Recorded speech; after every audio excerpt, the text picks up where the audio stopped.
દાહોદના રામાનંદ પાર્કમાં સોમનાથ સ્વાભિમાન પર્વ અંતર્ગત 72 કલાકના મહાદેવ પૂજનમાં દિવ્ય અનુષ્ઠાન।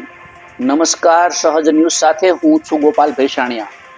દાહોદથી અમારા પ્રતિનિધિ યોગેશ દરજી પાસેથી મળતી માહિતી મુજબ દાહોદ શહેર ખાતે રામાનંદ પાર્કમાં સોમનાથ સ્વાભિમાન પર્વ અંતર્ગત ભારતીય જનતા પાર્ટી દાહોદ શહેર દ્વારા આયોજિત સતત 72 કલાકના ભવ્ય મહાદેવ પૂજનના પાવન અવસરે ધાર્મિક આસ્થાનો અનોખો સંગમ જોવા મળ્યો હતો।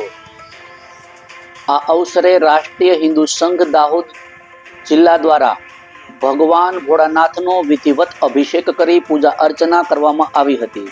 આ દિવ્ય પ્રસંગે પરમ પૂજનીય આદરણીય શ્રી મહામંડલેશ્વર 108 શ્રી જગદીશજી મહારાજના પાવન સાનિધ્યમાં ભગવાન ભોળાનાથની મહાઆરતી યોજાઈ હતી।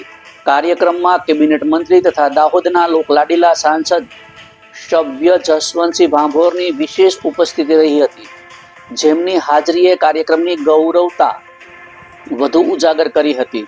સતત 72 કલાક ચાલેલા આ મહાદેવ પૂજન દરમિયાન શિવ ભક્તોમાં ભારે ઉત્સાહ, ભક્તિભાવ જોવા મળ્યો હતો। વૈદિક મંત્રોચ્ચાર, અભિષેક, પૂજન અને આરતી દ્વારા સમગ્ર પરિસર હર હર મહાદેવના નાદથી ગુંજી ઉઠ્યું હતું।